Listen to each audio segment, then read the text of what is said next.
Atenção! Esse vídeo vai ter spoilers das duas primeiras temporadas do anime Sword Art Online. Então, se você ainda não assistiu o anime, assista o vídeo por sua conta e risco. Sword Art Online pode ser tudo o que quiserem dizer por aí. Genérico, superestimado, superficial. Mas pra mim ele foi o começo de tudo. Foi o primeiro anime que eu assisti sabendo que era um anime. E foi justamente um anime que eu assisti junto com meus irmãos. Eu já tinha visto Pokémon, Bakugan, até mesmo Dragon Ball GT. Só que na época eu achava que era apenas um desenho qualquer que só passava na TV Globinho, na Rede TV. Eu não sabia que existia todo um universo por trás daquelas histórias. Sword Art Online chegou como uma explosão. De repente eu tava vendo uma história sobre estar preso num jogo, lutando pela própria vida, formando laços, perdendo pessoas. Pela primeira vez aquilo me atingiu de um jeito diferente. Foi um anime que meu irmão mais velho tinha recomendado e a gente quase acabou assistindo a segunda temporada por engano. Isso me fez pensar que, já que Saul mexe com tanta gente, mesmo com todos os defeitos que ele carrega, por que ele tocou tanta gente ao redor do mundo e ainda hoje é discutido, criticado e assistido? Nesse vídeo a gente vai olhar além da superfície e mergulhar nos caminhos emocionais que Sword Art Online percorre, porque talvez lá no fundo a gente já se viu lá dentro, presos, sozinhos ou tentando encontrar alguém.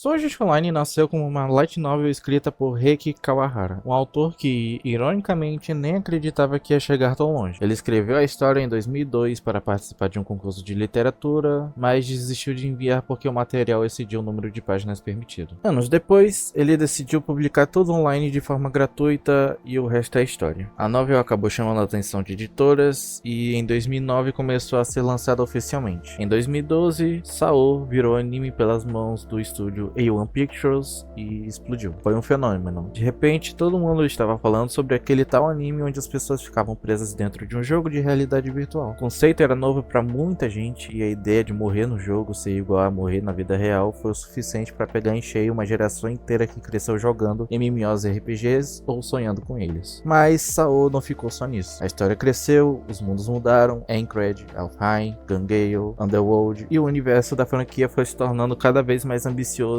a ponto de flertar com discussões sobre o que define uma alma, o que é realidade e o que significa existir dentro de dados. E é aí que muita gente se perdeu e muita gente se encontrou.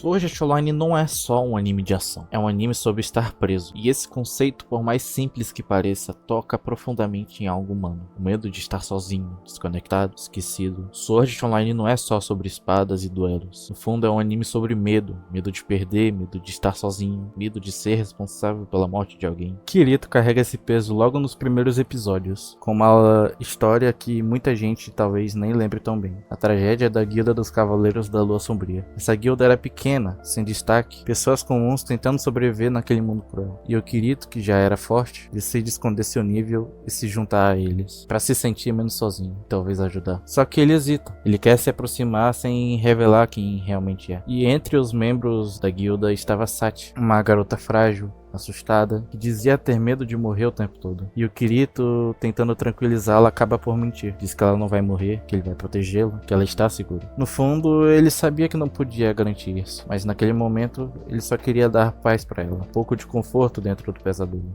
Mas aí eles entram numa armadilha. Um dos membros ativa uma porta sem saber o que tinha do outro lado. Encontram um baú que poderia haver um tesouro. Só que quando todos estavam dentro daquela sala e o baú é aberto, a porta se fecha do outro lado e surgem vários monstros em massa. A guilda é massacrada.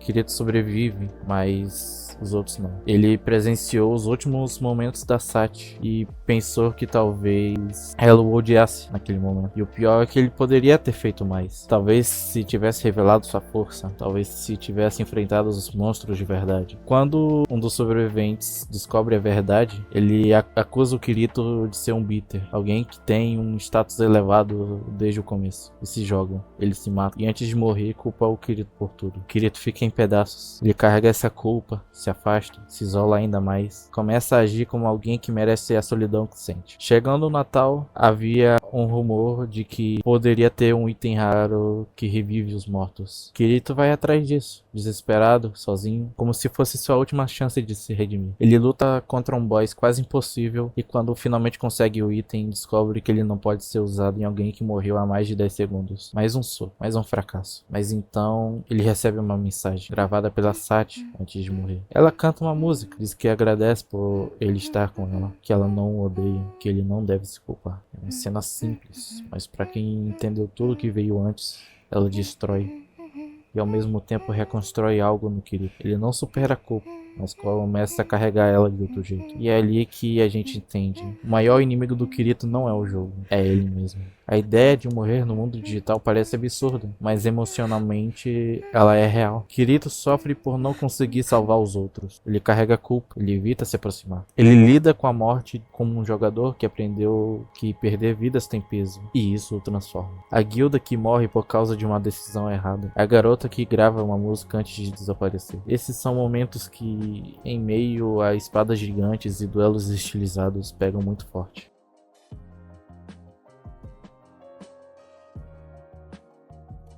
Enquanto Kirito tentava fugir das pessoas e da responsabilidade, Asuna fugia de si mesma. Logo nos primeiros dias de Sword Art Online, Asuna está sozinha, em silêncio, escondida sob o capuz. O jogo é uma prisão e ela está convencida de que um dia em Aincrad é um dia a menos na vida real. A urgência de sair dali a faz ignorar o medo. Ela não quer se conectar a ninguém nem pensar na manhã. Ela só quer lutar, avançar, sobreviver. Ela luta com fúria, como se cada batalha fosse a última. Ela não conversa, não descansa e nem confia. Então, um mês depois do início de Saul, mais de 2.000 jogadores já haviam morrido. A tensão no jogo se torna insuportável.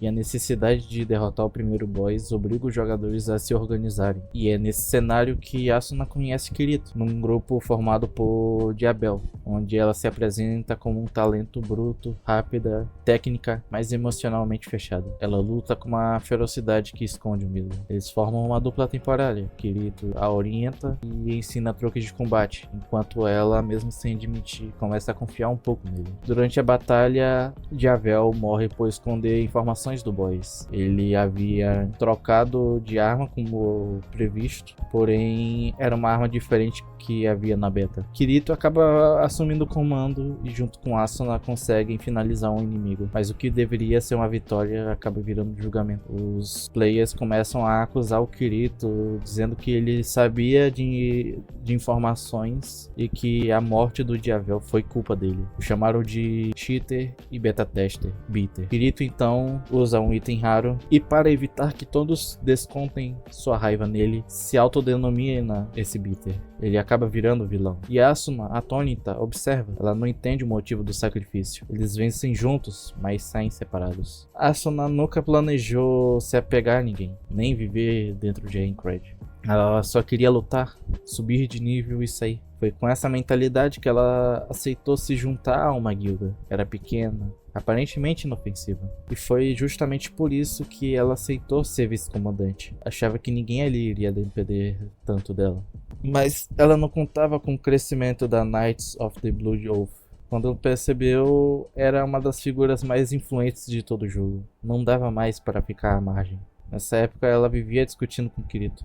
Batiam a cabeça o tempo todo, ela queria eficiência e foco e ele parecia relaxado demais. E só quando os dois começaram a investigar um suposto assassinato em uma safe zone que algo muda. Eles passam tempo juntos, conversam. Pela primeira vez, Asuna viu o mundo digital pelos olhos de Kirito. Kirito, ele passou a tratar o mundo digital como realidade. Aceitou que a vida continuava ali dentro. Ele dormia na grama, olhava as estrelas, vivia como se Aincrad fosse um lar. Asuna via isso como conformismo, como desistência. Como você consegue viver nesse lugar como se fosse sua casa? Ela pergunta. Ele responde: porque, por enquanto, essa frase a desconcerta. Pela primeira vez, ela percebe que viver em negação só aumenta a dor. Esse choque de visões é o que faz a relação deles crescer. Kirito vê alguém que ainda acredita em voltar. Asuna vê alguém que já aprendeu a viver. Entre perdas e solidão, um novo vínculo inesperado surge.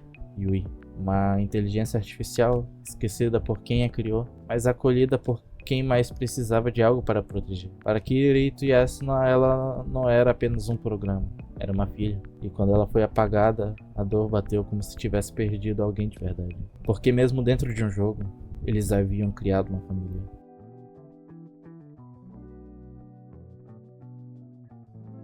Mesmo em meio ao caos de Sword Art Online, alguns momentos mais silenciosos e pessoais acabaram marcando profundamente a trajetória emocional de Kirito e também a nossa. Logo no início, a gente conhece a Cílica, uma jogadora jovem e assustada que perde sua companheira, a pequena Pina. A dor dela é palpável. Enquanto muitos tratavam tudo aquilo como apenas mais uma missão, Kirito via além. Ele a ajuda a não só reviver o mascote, mas a recuperar a esperança. Foi o lembrete de que, mesmo no mundo virtual, os sentimentos eram reais. Em seguida, temos Lisbeth, a ferreira orgulhosa que se vê envolvida em uma breve, porém intensa conexão com Kirito. Presos em uma caverna de cristais, os dois compartilham momentos de vulnerabilidade que revelam mais do que simples admiração. Quando ela percebe que seus sentimentos não serão correspondidos, o silêncio diz mais do que qualquer diálogo. Não houve drama, só a dor crua de um amor não correspondido. Mas nem toda dor vem de decepções amorosas. Asuna, mesmo sendo uma das jogadoras mais fortes, enfrentava uma pressão constante. Um de seus superiores insistia em designar Kuradil como um guarda-costas, um homem controlador, arrogante e que simplesmente não aceitava a recusa de Asuna. Mesmo quando ela o dispensava claramente, ele continuava forçando sua presença. Tentou até duelar com Kirito e perdeu, mas a verdadeira face dele só veio à tona mais tarde, quando foi revelado com um dos membros do Caixão Sorridente. O que já era desconfortável se transforma em horror, a tensão, o abuso e por fim a traição. Tudo isso estoura num dos momentos mais sombrios da série. E foi justamente por conta dessa constante ameaça que o relacionamento entre Kirito e Asuna se fortaleceu tanto. O pedido de casamento que ele faz não é um gesto simbólico, é uma promessa. Se o mundo vai acabar a qualquer momento, então que pelo menos vivamos algo real até lá. Quando os dois se refugiam naquela cabana e vivem como se fosse um casal comum por alguns episódios, a série nos permite respirar. É um intervalo calmo entre duas tempestades, mas essa calmaria logo dá lugar à sombra do inevitável. A luta contra o boss do 74º andar foi um ponto de virada. Uma criatura monstruosa, algo entre uma centopeia esquelética e um pesadelo, capaz de derrotar jogadores com um único golpe, e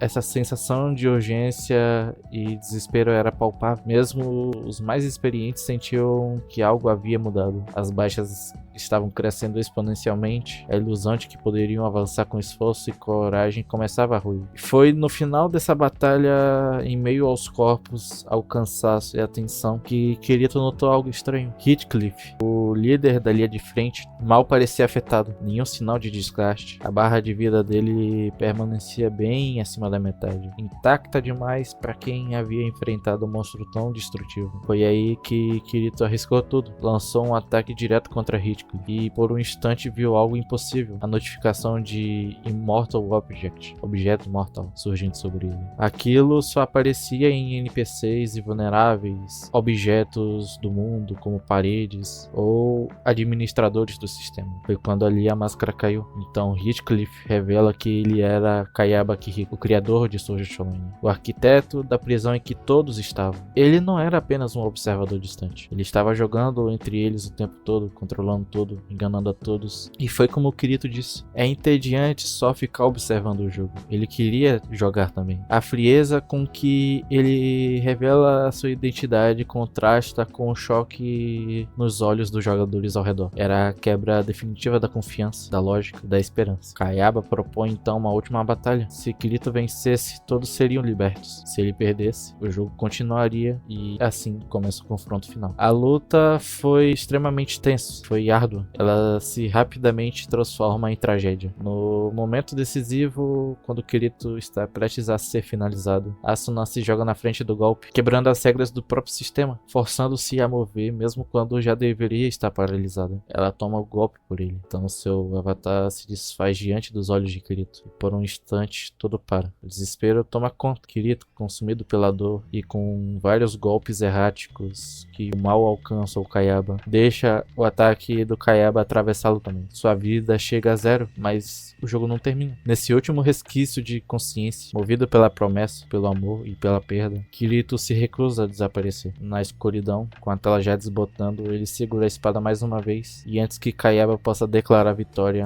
Kirito atravessa. Ele derrota o boss final e sai vitorioso, mas a que custo? Mesmo depois disso, Kirito não se desperta de imediato. Ele permanece em um espaço entre mundos, onde reencontra Asuna por mais um breve instante. Sentados, conversando sobre a luz suave daquele lugar suspenso e vê todo aquele castelo flutuante se desfazer em pedaços, eles não fazem promessas heróicas nem declarações épicas. Eles revelam quem eles eram de verdade e apenas se olham, aceitando a possibilidade de que aquele seria o fim. É nesse silêncio que a conexão entre os dois se mostra mais verdadeira do que nunca. Então, na cama do hospital, Kirito acorda e logo percebe que Asuna poderia também estar viva.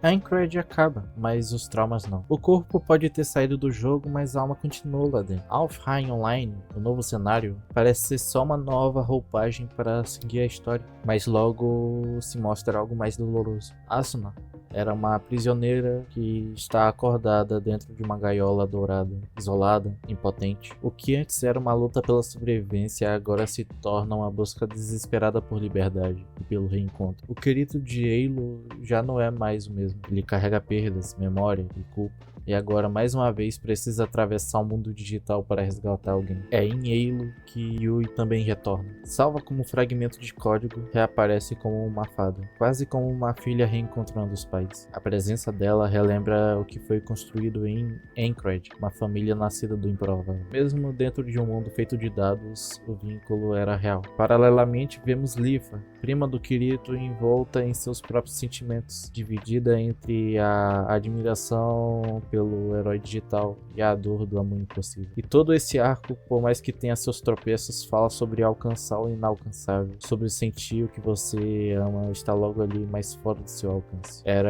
como Kirito se sentia ao descobrir o casamento planejado sem consentimento da Asuna pelo personagem mais odiado, Sugo. Sentimento esse que é aliviado quando vemos Sugo sofrendo das piores maneiras inimagináveis quando o jogo vira na batalha final entre Kirito e Sugo, tanto quanto dentro de Halo quanto no estacionamento do hospital onde a Asuna estava internada, e um alívio ainda maior ao ver os dois se encontrando na vida real pela primeira vez, ambos estando conscientes. Em Gangay Online o cenário muda, com a pólvora digital, a tensão dos gatilhos e a ameaça do Death Gun. Aqui o drama não vem do Kirito, mas de Sinon, uma personagem nova que carrega um dos traumas mais humanos da série. Ela havia assassinado alguém, não por escolha, mas por sobrevivência, e por isso cresceu com um medo paralisante de armas reais, uma fobia que a fazia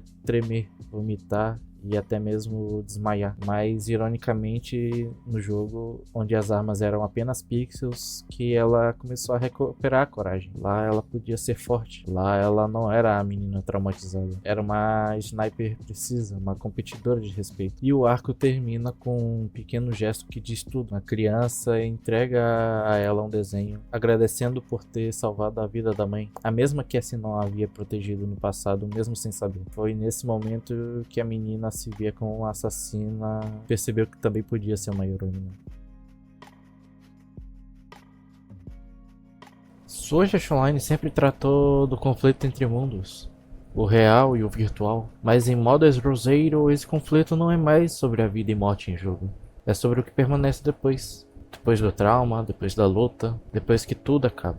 Ou melhor, quando tudo deveria ter acabado. Com isso, vamos acabar pulando o arco Caliburn e ir direto para Modern Rosario, que foi o arco que me fez chorar pela primeira vez assistindo alguma coisa, além daquele filme do cachorro. A Asuna quer continuar suas conexões no mundo virtual. Ela encontrou um lugar de valor ali, mas a sua mãe, ela acaba desaprovando tudo. Ela acha que é algo infantil, que é algo inútil, um desvio dos objetivos reais. Para ela, Sword Art Online foi um acidente, um desvio que precisa ser corrigido com todas as forças. E o Kirito principalmente representa tudo isso: rebeldia, perda de tempo, instabilidade. Essa pressão externa afeta profundamente o vínculo que Asuna cria com Yuki, que é uma espadachim lendária, no qual dentro do jogo é quase invencível, mas fora dele está morrendo. Yuki faz parte do Sleeping Knights, uma pequena guilda composta por jogadores que, como ela, estão em estado terminal. Para eles, o mundo digital não é uma fuga, é uma liberdade. Eles não têm tempo suficiente para prometer grandes planos, mas querem deixar uma marca, algo para ser lembrado. E é com Asuna que Yuki compartilha esse sonho, derrotar um boss de raid apenas com a sua pequena guilda, e deixar seus nomes gravados no monumento dos heróis de Halo. Durante esse tempo, Asuna presencia o melhor de Yuki, a coragem, o sorriso, a leveza, mas também o colapso, a dor, a fraqueza. Yuki sofre de AIDS desde criança, cresceu em hospitais, viu a morte de perto muitas vezes. A tecnologia do Magic Void,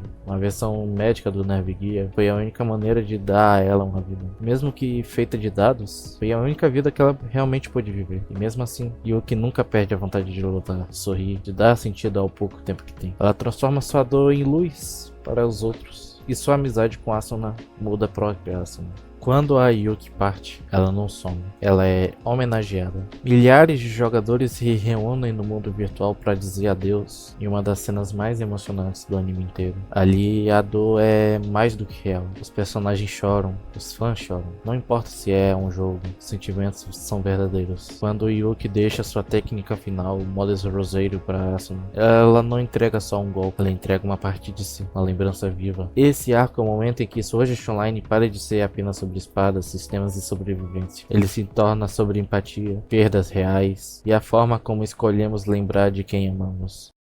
Sword Art Online começou como uma história sobre sobrevivência e o mundo digital, mas pouco a pouco se transformou em algo maior. Uma jornada sobre encontrar significado, mesmo quando tudo parece forjado, mesmo quando os limites entre o real e o virtual se dissolvem. Do peso da culpa que o Kirito carrega até a força silenciosa de Asuna, da perda da Sachi até a esperança da Yui, da dor da Sinon ao legado de Yuki. Cada arco mergulha em emoções humanas em meio a dados, avatares e sistemas. Quando o passado parecia encerrado, o Alicization trouxe uma nova proposta. E se o mundo virtual evoluísse a ponto de gerar almas? E se existisse uma inteligência artificial que amasse, sofresse e lutasse como qualquer ser humano? Nessa nova era, o que realmente nos torna reais? E é aí que a história se reinventa. Alicization não é só o arco mais longo, mas também é o mais ambicioso, tanto emocional quanto filosoficamente. Tão longo que eu vou ter que deixar para uma parte 2. E para você que assistiu até aqui, qual o seu arco favorito de Sol? Ou qual anime marcou você de forma inesquecível? Conta aqui nos comentários, eu vou gostar muito de saber. Não se esqueça de clicar no botão de se inscrever e deixar o seu gostei. O vídeo vai ficando por aqui. Eu sou o Zero e é hora de resetar tudo.